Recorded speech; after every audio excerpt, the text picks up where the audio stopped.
بسم اللہ الرحمن الرحیم ایاک نعبد و ایاک نستعین۔ میرے پاکستانیوں، سب سے پہلے تو جو سویڈن کے اندر قرآن کی بے حرمتی کی گئی آزادی رائے کے نام کے اوپر میں چاہتا ہوں کہ ایک زندہ قوم جو کہ اپنے دین سے پیار کرتی ہے اور جو اللہ کی کتاب وہ ہمارے دلوں میں اس کی عزت ہے، اور اللہ کے جو ہمارے پیغمبر ہیں نبی صلی اللہ علیہ وسلم ان کی عزت ہے، تو جب اس طرح کی چیز ہوتی ہے تو ہم ایک زندہ قوم کی طرح ایک پرامن طریقے سے ضرور بتائیں، پیغام پہنچائیں کہ ہمیں اس کی تکلیف ہوئی ہے۔ تو میں آپ سب کو کہتا ہوں، میں صرف تحریک انصاف کے لوگوں کو نہیں، قوم کو کہتا ہوں کہ جمعے کے بعد آپ نے سب نے جمعے کی نماز کے بعد نکل کے مظاہرہ کرنا ہے پرامن طریقے سے۔ ہمیشہ پرامن رہو، کیونکہ ہمارا ملک ہے، ہم کوئی نقصان نہیں پہنچانا چاہتے، لیکن ایک پرامن طریقے سے احتجاج ہو تاکہ پیغام جائے کہ پاکستان وہ قوم ہے جو اسلام کے نام پہ بنی تھی، اور ہمیں تکلیف ہوئی ہے کہ یہ وہاں کی پولیس نے اجازت دی کہ جناب آپ قرآن شریف کو جلا دیں، اور آزادی رائے کے مطابق آپ کو پتہ ہونا چاہیے کہ پاکستان کی وجہ سے آج 15 مارچ دنیا کے اندر اینٹی اسلامو فوبک دن بنایا جاتا ہے، یعنی جو اسلام کے خلاف جو حرکتیں ہوتی ہیں، مثلا نبی صلی اللہ علیہ وسلم کی شان میں گستاخی ہوتی ہے، اور یہ جان کے جس طرح یہ قرآن شریف کو جلایا گیا، اس کو یہ اسلاموفوبیا کے اندر آتا ہے۔ تو ہماری وجہ سے یونائٹڈ نیشنز میں 15 مارچ کو اس اینٹی اسلاموفوبیا دن بنایا جاتا ہے۔ تو اس لیے ہم سب کو جمعے کے بعد نکلنا چاہیے اور پرامن طریقے سے احتجاج کرنا چاہیے۔ دوسری چیز، دبئی میں میٹنگ ہوتی ہے، پاکستان کے بڑے بڑے منی لانڈرر کا مطلب جو اس ملک سے پیسہ چرا کے باہر لے جاتے ہیں۔ جو سب سے بڑا مسئلہ پاکستان کا کیا ہے کہ ہمارا روپیہ گرتا جاتا ہے ڈالر کے مقابلے میں۔ تو جب آپ ڈالر یہاں سے خرید کے باہر بھیجتے رہیں اور چوری کر کے باہر بھیجتے رہیں تو وہ ڈالر کی کمی ہونی ہے، اور جب ڈالر کی کمی ہوگی تو روپیہ گرتا جائے گا۔ اس کے علاوہ بھی ہم نے ایکسپورٹس کے اوپر زور نہیں دیا، کبھی کسی نے توجہ ہی نہیں دی کہ ہم اپنی آمدنی کیسے بڑھا سکتے ہیں۔ ہندوستان کی آج جو ایکسپورٹس ہیں، یہ ذرا سمجھ لیں، 600 ارب ڈالر کے قریب ہے۔ پاکستان کی ہمارے زمانے میں ریکارڈ ایکسپورٹس تھی 33 ارب ڈالر، ریکارڈ تھی، وہ آج اس سے بھی کم ہو گئی ہیں، 13% گر گئی ہیں ایکسپورٹس۔ تو ایک تو کبھی توجہ نہیں دی انہوں نے کہ کس طرح ڈالرز اس ملک میں آمدنی بڑھا سکتے ہیں اپنی، اور دوسرا یہ سارے جو بڑے بڑے نام ہیں ان کے سب کے بڑے باہر محلات ہیں، پراپرٹیز ہیں، بینک اکاؤنٹس ہیں، آف شور اکاؤنٹس ہیں۔ پیناما میں کیا ہوا تھا؟ پیناما میں ایک دنیا کے اندر ایک انکشاف ہوا کہ جنہوں نے بڑے بڑے لیڈرز نے، وزیروں نے اپنے پیسے چھپائے ہوئے تھے باہر کے ملکوں میں کمپنیز کے پیچھے، یعنی کمپنیز کے پیچھے انہوں نے اپنی دولت چھپائی ہوئی تھی، پراپرٹیز لی ہوئی تھی۔ اس میں نواز شریف کی پراپرٹی پکڑی گئی، مریم نواز اس کی مالکہ نکلی، اور وہ لندن کے سب سے مہنگے علاقے میں اربوں روپے کی انہوں نے پراپرٹیز لی ہوئی تھی، جس کو مے فیئر اپارٹمنٹس کہتے ہیں۔ تو وہ انکشاف ہوا تھا، تو پیسہ یہاں سے چوری ہو کے گیا تھا، کیونکہ ابھی تک ایک رسید نہیں بتا سکے کہ پیسہ باہر نکلا کیسے ہے، کدھر سے آمدنی آئی۔ بیٹے کی آمدنی، بیٹے کا جو گھر ہے حسن شریف کا، جو اس نے بیچا ملک ریاض کو، اس کی قیمت تقریباً 18 ارب ہے آج کل کے جو پاؤنڈ، اور 45 ملین پاؤنڈز جو تقریباً 17-18 ارب روپیہ بنتا ہے۔ تو وہ کدھر سے پیسہ آیا تو یہ کوئی نہیں بتا سکتا۔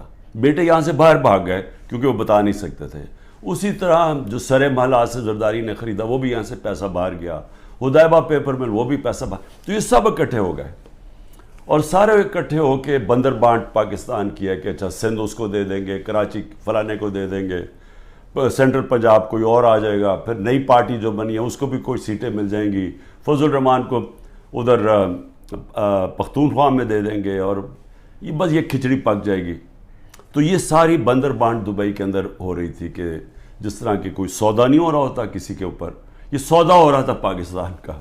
اور کس طرح جو سب سے بڑی پارٹی ہے خوف زدہ ہے کہ اس کو کیسے باہر رکھنا ہے، جس میں عمران خان کی ان کو گنہونے خواب آتے ہیں کہ یہ پتہ نہیں کہ واپس نہ آ جائے، تو اس کو کیسے جیل میں ڈال رہے ہیں. تو میں جو آج آپ کے سامنے یہ چیز رکھنا چاہتا ہوں کہ کون سے کیسز ہیں، ذرا آپ سمجھ لیں، کیونکہ میں تیار ہوں، انہوں نے ہو سکتا ہے کل پتہ نہیں میری 17-18 بیلیں ہیں، ایک بیل کینسل ہوگی جیل میں چلا جاؤں گا کل، نہیں تو اس کے بعد پھر عدالت میں میرا چکر ہے، اس کے بعد 2 دنوں کے بعد پھر ہوں گا. تو کسی ٹائم پہ بھی انہوں نے پلان بنایا ہوا ہے مجھے جیل میں ڈالنے کا. تو میں یہ چاہتا ہوں کہ پہلے آپ سمجھ جائیں کہ یہ کون سے کیسز ہیں، جن کیسز کے اندر میں صرف آپ کو 7 کیسز بتاتا ہوں جنہوں میں یہ جیل میں مجھے ڈالنے کی کوشش کر رہے ہیں، تاکہ آپ سب کو پتہ چل جائے. اور وہ میں اس لیے چاہتا ہوں کیونکہ میڈیا تو سارا کنٹرولڈ ہے، تو انہوں نے تو وہ ایک دم میڈیا میں پکڑنا ہے اور شور مچا دینا ہے کہ جی عمران کی چوری پکڑی گئی، تو یا چوری پکڑی گئی، یا یہ ایک قتل جو جیسے میں شروع کرتا ہوں کہ اس نے قتل کر دیا کسی وکیل کو. تو میں چاہتا ہوں کہ وہ 7 کیسز پہلے آپ سمجھ لیں تاکہ آپ کو سمجھ آ جائے کہ ایک طرف اربوں روپے کے یہ منی لانڈررز کے اوپر کیسز ہیں، شہباز شریف کے اوپر 24 ارب روپے کی کرپشن کیس میں جس کا انڈر ٹرائل تھا، جب جنرل باجوہ نے بچا کے تو اس کو وزیر اعظم بنا دیا. اس کے علاوہ جو نواز شریف کی ابھی تک کوئی نہیں بتا سکا، وہ جو اس کی مے فیئر کی پارٹنرز، بیٹوں کے پاس پیسہ، اور یہ تو سامنے ہے، باقیوں کا تو ہمیں پتہ ہی نہیں ہے کہ کتنی ان کی باہر پراپرٹیز ہیں. اسی طرح زرداری کا ہے، اس کی بھی ساری باہر ان کی پراپرٹیز پڑی ہیں. تو ایک تو یہاں سے پیسہ چوری کر کے باہر لے جانے کے الزام ہے. اب دوسری دفعہ دیکھیں کہ میرے اوپر 170 سے زیادہ کیسز ہیں، لیکن وہ کیسز ہیں کیا؟ تو میں پہلے شروع کرتا ہوں کوئٹہ کا کیس. قتل ہوتا ہے ایک وکیل کا 6 جون کو 10:30 بجے صبح. اب وہ یہ سمجھیں کہ مجھے اس کیس کا پتہ ہی نہیں ہے، یہ کوئی کسی وکیل نے میرے اوپر کیس کیا ہوتا ہے کوئی غداری کا، وہ یعنی اس کا کوئی مجھے نوٹس ہی نہیں آیا، مجھے پتہ ہی نہیں اس کیس کا. پتہ تب چلتا ہے جب ایک دم پتہ یہ جی کہ کیونکہ اتنے زیادہ کیسز تھے، تو یہ کیس تو کسی کو اہمیت ہی نہیں، کسی نے مجھے کہا کوئٹہ میں کیس ہے، مجھے پتہ ہی نہیں تھا. تو اس وکیل کا قتل ہوتا 10:30 بجے، 11:30 بجے پولیس میں رپورٹ ہوتا ہے. 2:22 میں شہباز شریف کا جو مشیر ہوتا ہے وہ سٹیٹمنٹ دیتا ہے کہ عمران خان نے اس وکیل کو قتل کیا. اب یہ سمجھیں کہ صرف قتل میں 10:30 سے اور 2 بجے کے اندر وہ فیصلہ کر لیتے ہیں کہ عمران خان نے قتل کیا. اس کے بعد کیا ہوتا ہے؟ اس کے بیٹے کو اٹھا کے لے جاتی ہے پولیس. اس بیٹے کو 12 گھنٹے سے زیادہ پولیس اپنے پاس رکھتی ہے. وہ اگلے دن جا کے اگلے دن کی دوپہر کو وہ کہتا ہے کہ جی عمران خان اس قتل میں ملوث تھا. لیکن پھر کیا ہوتا ہے؟ اس کی جو بیوی ہوتی ہے، وہ جو دوسری بیوی ہوتی ہے، وہ کہتی ہے کہ فیملی کے لوگوں نے قتل کیا اس کو. وہ ویڈیو اپنی جاری کرتی ہے کہ فیملی کے لوگوں نے قتل کیا. اور پھر دیکھیں، سارے کوئٹوں کا پتہ ہے کہ ان کی وہ وکیل کی دشمنیاں تھیں، سب کو پتہ ہے ان کی آپس میں دشمنیاں تھیں. اسی وکیل نے جا کے ہائی کورٹ کو کہا کہ مجھے سبی میں نہ کیسز مجھے دو، کیونکہ میری وہاں جان کو خطرہ ہے، میری دشمنی ہے. اور پھر یہ دیکھیں، یہ ذرا آپ غور سے یہ دیکھ لیں، یہ اس کو بڑے قریب سے دیکھ لیں، اور اس کے اندر یہ مظاہرے کیا کر رہے ہیں. ان کا قتل ہوتا ہے اور یہ قتل میں کہتے ہیں کہ یہ قتل اس وکیل نے اس کے وکیل کی طرف سے یا انہوں نے کیا. اس کا نام لکھا ہوا ہے کہ وہ اس قتل میں ملوث تھا. تو جب ایک فیملی دشمنی بھی ہوتی ہے، اس سے پہلے ہی وہ پرائم منسٹر کا مشیر کہتا ہے کہ جی عمران خان نے قتل کر دیا، ابھی تفتیش بھی نہیں ہوتی. اور مجھے افسوس سے کہنا پڑتا ہے کہ وہاں ہماری سنا بھی نہیں گیا کوئٹہ ہائی کورٹ میں. خیر وہ اور وجوہات ہیں, اس کی بھی ہمیں وجہ پتہ ہے پیچھے کیا ہے. تو یہ آپ ذرا سنیں. اس کے بعد یہ پہلی دفعہ میرے نام پہ قتل نہیں کیا نام ڈالا جاتا. زبیر نیازی, وہ لطیف کھوسا کے گھر باہر گولیاں چلتی ہیں. زبیر نیازی جو کہ ہمارا لاہور کا سیکرٹری جنرل ہے, اس کے نام پہ وہ آ جاتے جی اس نے گولیاں چلائی ہیں. اور وہ گولیاں کسی آدمی کو کھڑا کرتے ہیں جو کہتا ہے جی مجھے زبیر نیازی نے کوئی پیسے دینے تھے گولیاں چلانے کے لیے. اب لطیف کھوسا ہمارے ساتھ ملٹری کورٹس کے خلاف کیسز کر رہے ہیں, تو وہ کیوں گولیاں چلائے گا اس کے گھر, جو کہ وہی کیس کر رہے ہیں جو ہم کر رہے ہیں سپریم کورٹ میں. اور پھر ذل شاہ کا جب قتل ہوتا ہے, ذل شاہ کا جب قتل ہوتا ہے, سب سے پہلے 302 میرے اوپر قتل کا چارج لگا دیتے ہیں. 3 دن تک وہ میرے اوپر 302 لگاتے ہیں قتل کا چارج. پھر کیا ہوتا ہے, اس کا پوسٹ مارٹم ہو جاتا ہے. پوسٹ مارٹم میں پتہ چلتا ہے 26 جگہ اس کے اوپر تشدد ہوا ہوتا ہے. تو اب ظاہر ہے وہ یہ تو نہیں کہہ سکتے تھے کہ عمران خان نے اس کو تشدد کروا کے اپنے کارکن کو مار دیا. تو انہوں نے پھر ایکسیڈنٹ اس کا ڈال دیا. ایکسیڈنٹ میں بھی کہا کہ عمران خان اس کے اندر کوئی اس نے انفارمیشن چھپائی ہے, میرا پھر نام ڈال دیا. میں صرف یہ کہہ رہا ہوں کہ پہلے تو یہ سمجھ جائیں کہ یہ ہے آج کا پاکستان, کہ یہاں کوئی ان کو شرم نہیں آتی اس طرح جھوٹ بولتے ہوئے, اس طرح کے کیسز بناتے ہوئے. ان کو کوئی شرم نہیں ہے کہ ساری قوم کو پتہ ہے کہ جھوٹ بول رہے ہیں. یعنی کون نہیں جانتا کہ یہ جو انہوں نے کیا ہے, سارا کوئٹہ کو پتہ ہے کہ یہ اس کے اندر عمران خان کا کوئی تعلق نہیں تھا. کیوں؟ میرا تعلق 150 کیسز تھا, مجھے کیا نہیں, اور بھی کوئی وکیلوں کو میں بھرواؤں گا. اور وہ کیس جس کی اہمیت ہی نہیں تھی, سب کو پتہ ہے جھوٹ بول رہے ہیں, لیکن ان کو کوئی شرم نہیں ہے. یہ سر پیر سے اتار بیٹھے ہیں. انٹرسٹ صرف یہ کہ کسی طرح عمران خان کو جیل میں ڈالنا ہے. اب میں ذرا, یہ پہلا کیس ہے, آگے چلیں. آگے کیس ہوتا ہے جی 9 مئی کا. اب 9 مئی کو کیا ہوتا ہے, یہ ذرا غور سے سنیں. 9 مئی کو ہوتا کیا ہے, جو مظلوم ہوتا ہے یعنی جس پہ ظلم ہوتا ہے, اسی کے اوپر اس کو مجھے جب اندر جیل میں ڈالتے ہیں تو میرے اوپر کیسز کی بارش ہو جاتی ہے. 9 مئی کے بعد میرے اوپر 25 کیس ہو گئے ہیں. جدھر بھی کیس ہوتا ہے کہتے جی عمران خان کی ایمان, میرے کہنے پہ یہ ہوا ہے. کہیں کسی نے کچھ کیا ہو یا جو بھی کسی کے اوپر الزام لگایا ہو, 9 مئی کے بعد عمران خان کے کہنے پہ ہوا. عمران خان جیل میں بند تھا, اور جو ظلم ہوا ہے وہ عمران خان سے ہوا ہے. میں بیٹھا ہوا ہوں رجسٹری آفس ہائی کورٹ اسلام آباد میں, میرے پاس بیل تھی, مجھے کسی صورت وہاں کوئی پکڑ نہیں سکتا تھا. صرف پولیس نہیں آئی, رینجرز کمانڈوز آئے مجھے اٹھانے کے لیے. ساری دنیا میں کیا امیج گیا, شیشے توڑ کے, لوگوں کو ڈنڈے مار کے, وکیلوں کو زخمی کیا. وہاں کے بیچارے جو کام کر رہے تھے رجسٹری آفس, ان کو ڈنڈے پڑے, چیزیں توڑ دی انہوں نے, اور ایک دہشت گرد کی طرح مجھے پکڑ کے لے کے گئے. میرے اوپر سر پہ لگا, پیچھے میرے خون نکل رہا. کوئی شرم نہیں آئی, کسی نے ابھی تک بات نہیں کی کہ یہ بتائیں کہ کس قانون کے تحت انہوں نے پکڑا تھا مجھے.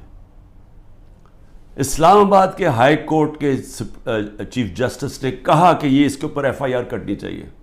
وہ اور بات ہے کہ وہ نہیں کٹی. سپریم کورٹ میں جب وہ کیس گیا, سپریم کورٹ نے اس کو غیر قانونی قرار دیا.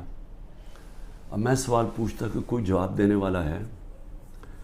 بڑا شور مچا, آئی ایس پی آر صاحب نے کہا کہ جی بڑا توہین ہو گئی, فوج کی توہین ہو گئی. پہلے مجھے بتائیں کہ کسی اور کی بھی عزت ہے اس ملک میں, کہ ایک آدمی 50 سال سے دنیا مجھے جانتی ہے, کرکٹ کی وجہ سے جانتی, دنیا سب کو پتہ ہے میرا, کسی اور پاکستانی کو دنیا نہیں جانتی جو آج مجھے جانتی. ساری دنیا کے اندر وہ خبریں گئی, وہ دکھایا مجھے جس طرح پکڑ کے لے کے جا رہے ہیں کہ جس طرح کوئی پتہ نہیں کوئی مجرم ہے, دہشت گرد ہے. پھر کہا جی کرپشن کیس پہ لے کے جا رہے ہیں. وہ کرپشن کیس کے اوپر بھی میں آنے لگا ہوں.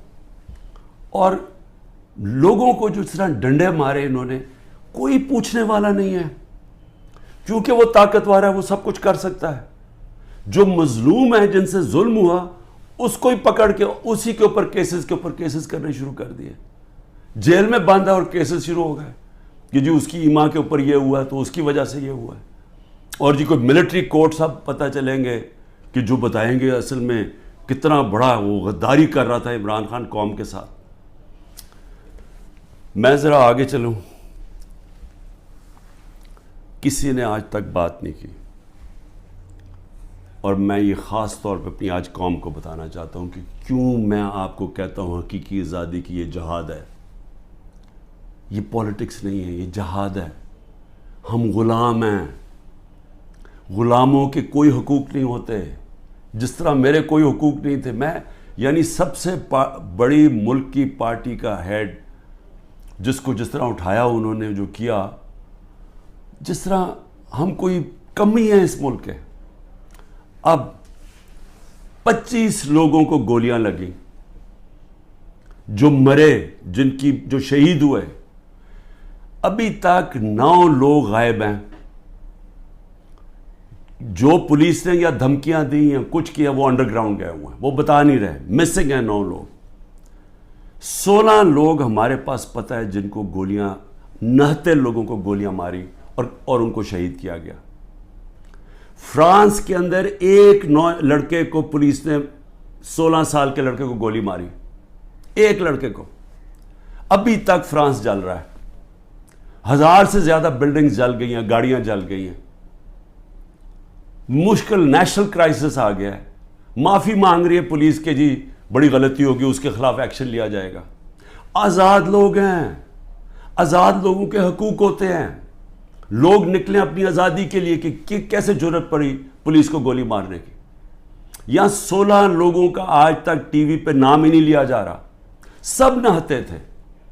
ابھی مجھے ملنے آئے ان کے 2 بچے, ایک چھوٹے بچے جس کے باپ کو گولی مار دی, وہ دبئی سے کام کر رہے, وہ ایسے ہی مظاہرے کے اندر کھڑا ہوا تھا, گولی چلا دی وہاں.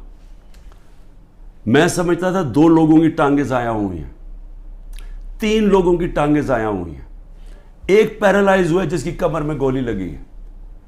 کوئی انکوائری ہوئی ہے کیا یہ انسان تھے نا, یہ پاکستانی ہے؟ کسی نے پوچھا کہ ان کے گھر میں کیا گزر رہی ہے؟ یہ عام لوگ تھے, ان کے بیوی بچے تھے, ماں باپ تھے. کوئی بات ہی نہیں کر رہا. جی بلڈنگ جل گئی. بلڈنگز بھی جب جلیں تو کیا اس کے اوپر انڈیپینڈنٹ انویسٹیگیشن نہیں ہونی چاہیے تھی؟ ہمارے پاس ثبوت ہے. میں اس لیے کہتا ہوں اوپن عدالت کے اندر ٹیلی وائز مجھے سامنے لایا جائے. میرے پاس اب ثبوت آ گئے ہیں. میں یہ ثابت کروں گا کہ یہ سارا پری پلان تھا. یہ مجھے جس طرح وہاں سے اٹھایا ہے یہ بھی پری پلان تھا تاکہ ایک اشتعال ملے. اور اس کے بعد پھر جو لوگوں کا ری ایکشن آیا اس کا فائدہ اٹھاتے ہوئے پارٹی کو کرش کرنے کی کوشش کی گئی ہے. کیونکہ پارٹی دب نہیں رہی تھی. جب سے مجھے ہٹایا کوشش کر رہے ہیں 25 میں کو جی بغیر کراؤڈ ہے, مارو ڈنڈے مارو, یہ ڈر کے پیچھے ہٹ جائیں گے. وہ پارٹی اوپر ہی آتی گئی. بائی الیکشن 30-37 میں سے جیت گئی. اوپینین پولز میں اور اوپر چلے گئی. راجن پور کے الیکشن میں پورا زور لگایا, 40,000 سے گورنمنٹ کا کینڈیڈیٹ ہار گیا. اس کے بعد اس سے پہلے مجھے قتل کرنے کی کوشش کی, دوسری دفعہ قتل کرنے کی کوشش کی. اور اب یہ پلان فائنل بنا کہ جی ان کو اب بالکل ختم کرو پارٹی کو, کہ جی انہوں نے ایک ادارے کی بے حرمتی کر دی. اور اس کو بیس بنا کے سارے ہمارے ہیومن رائٹس ختم ہو گئے ہیں. سب کو جس کو مرضی پکڑو, پولیس پھر رہی ہے جسے مرضی پکڑے. جی آپ کا وہ اس میں نام آ گیا وہ جیو فینسنگ میں, اس لیے جناب وہ اچھا اتنے پیسے دے دو, 15 لاکھ سے شروع ہوتے ہیں, 10 لاکھ, اچھا پیسے دے دو تو ہم آپ کو چھوڑ دیتے. پولیس پیسے بنا رہی ہے. ہر جگہ لوگوں کو پکڑ رہے ہیں. اب جدھر نام لوگ گھروں میں گھس رہے ہیں, گھر توڑ رہے ہیں, گھر لوٹ رہے ہیں, بچے پکڑ کے لے گئے ہیں. عورتوں کو نہیں بخشا. کبھی میں نے یہ دن نہیں دیکھ رہے تھے کہ عورتوں کو نہیں بخشا. اس ملک کے اندر کبھی یہ نہیں دیکھا تھا کہ اتنا نیچے گورنمنٹ گرے گی. مجھے لوگوں نے کہا عمران صاحب آپ نے تو بڑی غلطی کی اپنی گورنمنٹس کرا کے, گورنمنٹس ڈیزالو کر کے. میں نے اپنی گورنمنٹس ڈیزالو آئین کے مطابق کی تھی. میں اپنے سمجھتا تھا کہ ہمارے ملک میں ہمارے سارے وکلا، ہمارے سارے ججز آئین کے ساتھ کھڑے ہو جائیں گے. 90 دن میں الیکشن ہونے تھے. چیف جسٹس اور سپریم کورٹ اناؤنس کرتے ہیں الیکشن 14 مئی کو. گورنمنٹ آئین کی پرواہ نہیں کرتی. اب گورنمنٹ کہتی ہے کہ جی اگر ملٹری کورٹس اگر اس نے خلاف فیصلہ کیا سپریم کورٹ نے تو ہم سپریم کورٹ کے فیصلے نہیں مانیں گے. تو رہ کیا گیا پھر؟ تو رہ تو یہی کیا کہ ڈنڈے سے اب اپنے سروں کو کنٹرول کرنا ہے. تو مجھے ابھی بھی ہے کہ صرف آزاد اور غلام ملکوں میں دیکھ لیں کہ یہاں کوئی نام ہی نہیں لے رہا وہ بیچارے جو اس ملک کے عام شہری، ان کو گولیاں ماری گئی، نہتے شہریوں کو. اور ادھر دیکھیں ایک آدمی کو پولیس نے گولی ماری. اور فرانس میں دیکھ لیں آزاد قومیں کیا ہوتی ہیں. اس کے بعد آ جائے جی اور کون سے کیسز ہیں.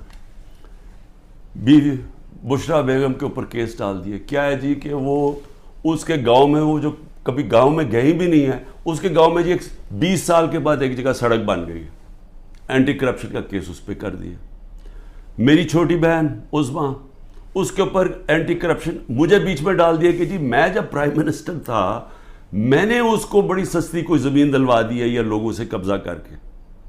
اور یہ اتنے ڈفرز ہیں کہ کہا کہ جی 6 ارب کی زمین اس کو دلوا دی ہے.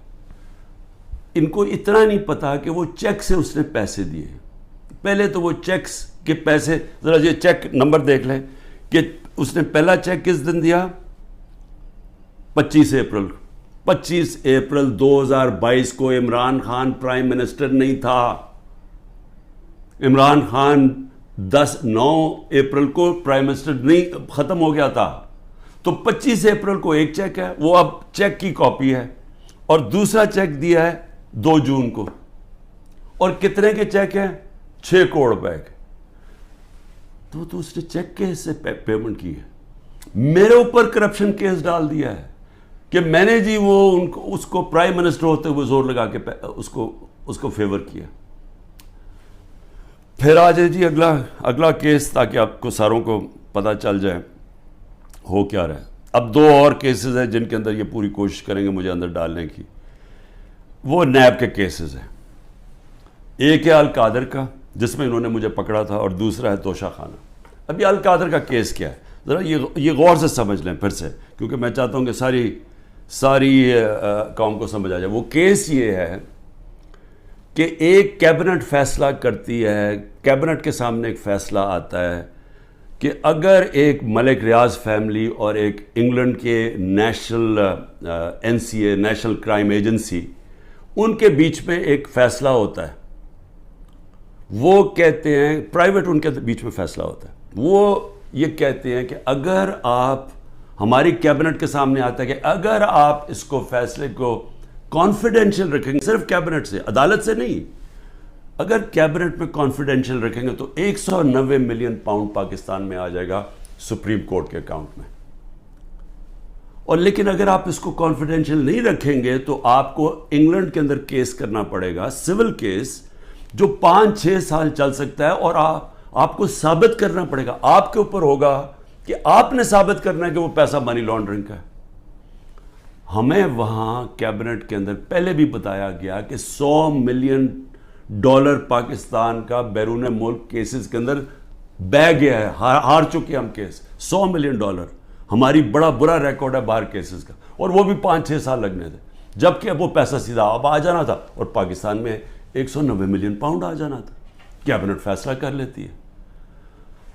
بعد میں کہتے ہیں کہ جی وہ تو کسی اور مد میں جانا چاہیے تھا، وہ جانا چاہیے تھا گورنمنٹ کو، سپریم کورٹ کو نہیں جانا چاہیے تھا. بھیا کیبنٹ آج جا کے سپریم کورٹ کو کہے کہ جی وہ پیسہ دوسری طرف ٹرانسفر کریں اور ہم ثابت کر دیں گے کہ یہ پیسہ منی لانڈرنگ سے، تو آج بھی کر سکتے. کیا چیز روک رہی ہے ان کو؟ پیسہ تو پاکستان آ گیا ہے. اور کہہ یہ رہے ہیں کہ اس سے 7 مہینے پہلے جو کہ القادر یونیورسٹی جو چیریٹیبل ٹرسٹ ہے ادھر چل رہے ہیں، ادھر مفت تعلیم اس طبقے کو دی جا رہی ہے جو بچے کبھی یونیورسٹی تعلیم نہیں لے سکتے، مفت تعلیم ان کو مل رہی ہے وہاں. یہ کہہ رہے ہیں کہ میں نے القادر کی وجہ سے کوئی فیور کروا دیا. یہاں ساری کیبنٹ کا فیصلہ، وہ سب نے یونینمس فیصلہ، وہاں لا منسٹر بیٹھے ہیں، وہاں کیبنٹ سیکرٹری بیٹھا ہے, وہاں ادھر فائنانس منسٹر بیٹھے ہیں, وہ سب نے فیصلہ کیا. لیکن عمران خان نے اس لیے کیا کیونکہ اس کو القادر میں عمران خان کو کیا فائدہ ہے؟ مجھے یہ بتائیں کہ وہ القادر کے ٹرسٹ میں لکھا ہوا ہے کہ 1 روپیہ نہیں مل سکتا ٹرسٹیز کو, جس میں عمران خان اور بشرا بیگم ہیں. جس طرح نمل یونیورسٹی کے ہمیں کوئی پیسہ نہیں مل سکتا, جس طرح شوکت خان ہمیں نہیں مل سکتا. یہ چیریٹیبل ٹرسٹ ہے. کہہ رہے ہیں کہ میں نے اس کی وجہ سے اس کو فیور کر دیا. بھئی آپ اگر فیور کر دیا, آپ آج جا کے سپریم کورٹ میں ریٹ کر دیں کہ یہ پیسہ ادھر ٹرانسفر کر دیں. پیسہ تو پاکستان آ گیا. ایک یہ القادر ہے. دوسرا ہے جناب توشہ خانہ. توشہ خانہ کیا ہے؟ ذرا غور سے سن لیں. 70 سال سے قانون یہ ہے کہ جب گفٹس ملتی ہیں پرائم منسٹر کو, پریزیڈنٹ کو, آرمی چیف کو, منسٹرز کو, جن کو بھی جب گفٹس ملتی ہیں تو وہ کیا ہوتا ہے, وہ سیدھا توشہ خانہ میں جاتی ہے. توشہ خانہ کے اندر اس کی ویلیو نکالی جاتی ہے. ویلیو کیسے نکالی جاتی ہے؟ وہ ایف بی آر سے علیحدہ ویلیو لیتے ہیں, اور پھر ایک اپریزر ہوتا ہے جو انڈیپینڈنٹ ہوتا ہے, اس سے علیحدہ ویلیو لیتے ہیں. وہ جو ویلیو زیادہ ہوتی ہے وہ آ کے بتاتے ہیں کہ جی آپ نے بتائیں یہ اس کی ویلیو ہے, ان کے زمانے میں 20% دے کے آپ خرید سکتے ہیں اگر آپ رکھنا چاہیں. ہم نے اس کو 20 سے 50% کر دیا کہ آپ 50% دیں, وہ گورنمنٹ کو چلی جاتی ہے اگر آپ رکھنا چاہیں. یہ ہے قانون. میں نے اسی قانون کے مطابق کئی گفٹس لی, کئی میں نے نہیں لی. مجھے یہ بتائیں کہ اس میں نے غلط کام کیا کیا ہے؟ سارا ریکارڈ وہاں پڑا ہوا ہے. جو میں نے گفٹس لی, جو بھی میں نے فیصلہ کیا میں نے بیچ دی ہیں, اس کے اوپر کیپٹل گینز ٹیکس وہ سارا ایف بی آر میں نے ڈکلیئر کیا ہوا ہے. سارا کچھ میرا ڈکلیئرڈ ہے. اس میں نے غلط کام کیا کیا؟ یہ کہہ رہے ہیں کہ جناب وہ اس کی غلط ویلیو دکھا دی. بھئی غلط ویلیو دکھا دی تو ان سے پوچھے جو ویلیو نکال رہے ہیں. میرا تو کام نہیں ہے ویلیو کی. میں تو نہیں جا کے بیچ رہا, میں تو نہیں اسیس کر رہا. مجھے تو جو ہے ایم ایس جو ہوتا ہے ملٹری سیکٹری آپ کا, وہ آپ کو آگے بتاتا ہے کہ جی یہ اپریز ہو کہ یہ آئے ہے اس کے ویلیو, آپ فیصلہ کر لیں آپ نے لینی ہے نہیں. یہ ہوتا ہے اور یہ پہلے سے چلتا آ رہا ہے. بھئی کس نے اس کا ویلیو رکھنا ہے وہ جا کے ان لوگوں سے پوچھیں, وہ میرا اس پہ کیا تعلق ہے. یہ ہے توشہ خانہ کا کیس جس پہ کوشش کر رہے ہیں کہ اندر. اچھا, اور کیس کے اندر یہ بھی ذرا سن لیں. ایک توشہ خانہ کا کیس ہے, اس کے اوپر نیب بھی بلا رہی ہے, اس کے اوپر الیکشن کمیشن بھی اس کو اٹھایا ہوا ہے, اور ایف آئی آر بھی کاٹی ہوئی ہے اس کے اوپر. یہ کبھی ہو ہی نہیں سکتا کہ ایک ایشو کے اوپر 3 مختلف جگہ کیسز چل رہے ہوں. تو صرف اور صرف میں اس طرح بتانا چاہتا ہوں کہ یہ جو مذاق ہو رہا ہے میرے ساتھ, اب تک 170 کیس ہو چکے ہیں اور بڑھتے جا رہے ہیں ہر تیسرے دن. لیکن میں جو آخر میں کہنا چاہتا ہوں اپنی قوم سے, دیکھیں جس طرح اب ہم جا رہے ہیں نا, یہاں حکومت نہ کسی آئین کی پرواہ کر رہی ہے, کوئی آئین کی فکر نہیں ان کو. اداروں کو انہوں نے تباہ کر دیا کیونکہ اداروں کا 1 پوائنٹ ایجنڈا ہے کہ کسی نہ کسی طرح تحریک انصاف کو ختم کیا جائے. کیوں ختم کیا جائے؟ کیونکہ ان کو ڈر لگا ہوا کہ جب الیکشن ہوں گے تو تحریک انصاف جیت جائے گی, اور یہ وہ لوگ جو سمجھتے ہیں ہم نے عمران خان کو ہٹایا اب اس کو ہم نے واپس نہیں آنے دینا. یہ سارا ملک تباہی کی طرف صرف ایک 1 پوائنٹ ایجنڈا پہ جا رہا ہے. اب میں اپنی قوم کو کیا کہنا چاہتا ہوں, دیکھیں ہم نے فیصلہ کرنا ہے کہ کیا ہم نے اب اس خوف کی زنجیروں کے اندر اپنے آپ کو غلام رکھنا ہے. میں نے آپ کو بتا دیا کہ آزاد قوموں کے اندر ایسی چیزیں نہیں ہوتی. کوئی کسی کی جرت نہیں ہوتی آئین کے خلاف جانے کی, کسی کی جرت عدالت کے فیصلوں کے خلاف جانے کی نہیں ہوتی. کوئی کسی کو اس طرح اغوا نہیں کر سکتا جس طرح مجھے اٹھا رہے تھے, جس طرح عمران ریاض کو غائب کر دیا. اب عمران ریاض کا کیا کام تھا مجھے بتائیں, اس کا کیا تعلق ہے جو 9 مئی کو ہوا ہے, اس کو کیوں ابھی تک غائب کیا ہوا ہے؟ یہ صرف اور صرف ظلم کر رہے ہیں, ڈرا رہے ہیں, دھمکا رہے ہیں لوگوں کو غلام بنانے کے لیے کہ ہم یہ خوف کے ان کے خوف کے غلام بن جائیں. میں اپنی آج قوم کو کہنا چاہتا ہوں کہ دیکھیں آپ کو یہ, اب میں اپنی ٹیم جو میرے لوگ ابھی چھپے بھی ہوئے ہیں سارے انڈر گراؤنڈ میں, میں سب کو اب آپ کہنا چاہتا ہوں کہ دیکھیں وقت آ گیا، یہ لوگوں کے گھروں کے اندر گھس کے جو گھر کی عورتوں سے کر رہے ہیں، بچے اٹھا کے لے جاتے ہیں، گھر توڑ دیتے ہیں، گھر لوٹ لیتے ہیں، یہ ہزاروں گھروں سے کر رہے ہیں، پختونخوا کے اندر گاڑیاں اٹھا کے لے جاتے ہیں، جو بھی پی ٹی آئی کا ملے، رشتہ دار ملے، کوئی بھی، میں ساری قوم کو کہہ رہا ہوں کہ کیا آپ یہ برداشت کرنے کے لیے تیار ہیں؟ کیونکہ یہ آج ہمارے سے ہو رہا ہے، یہ سب سے ہوگا۔ جب پولیس سے آپ غلط کام کرواتے ہیں اور پولیس کو چھوڑا ہوا ہے کہ وہ کسی کو بھی کہہ کہ جی تمہارا جیو فینسنگ میں نام آیا، اتنے پیسے دے دو، اگر آپ پولیس فورس بھی تباہ کر رہے ہیں، ادارے سارے تباہ ہو گئے۔ یہ جو نیب ہے، کیا نیب کی اہمیت رہ گئی ہے کہ اتنے بڑے ڈاکو ان سارے کے کیسز معاف کر دیے ہیں؟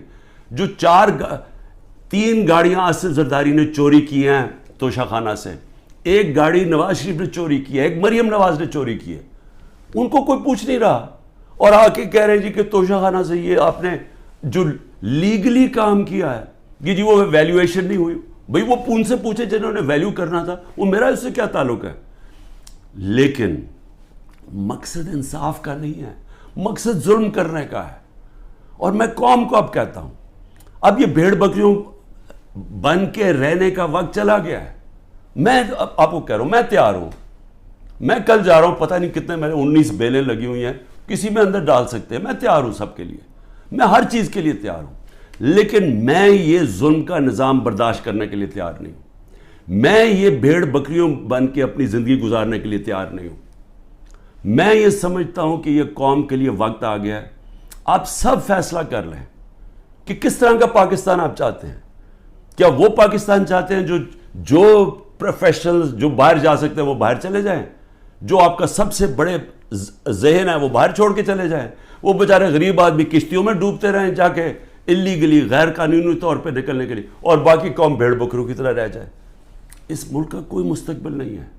وہ مجھے افسوس سے کہنا پڑتا ہے کہ وہ ساتھ ہمارا ملک جس تیزی سے آگے جا رہا ہے اور جس تیزی سے اس میں اور ہمارے میں فاصلے بڑھتے جا رہے ہیں، یعنی ہر طرح وہ آگے نکل گئے ہیں، ہمیں سوچنا چاہیے کہ اگر ہم اسی طرح چلتے رہے اور یہ چوروں کے نیچے اگر یہ بندر بانٹ کر رہے ہیں کہ جی ملک ہم بھیڑ بکری ہیں، جی آپ ادھر وہ لے لو، وہ سندھ لے لے، وہ کراچی لے لے، وہ یہ لے لے، وہ پختونخوا لے لے آپس میں، اور ہم جس طرح کے بھیڑوں کی طرح کبھی ادھر کوئی مستقبل نہیں ہے اس کا۔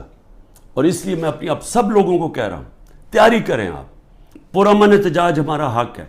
پہلے تو جمعے کو نکلے نا، جو انہوں نے کیا ہے، جو پتہ چلے کہ یہ زدہ قوم ہے، کم از کم ہماری آواز نکلنی چاہیے، اور پرامن، میں ہمیشہ کہتا ہوں پرامن رہے۔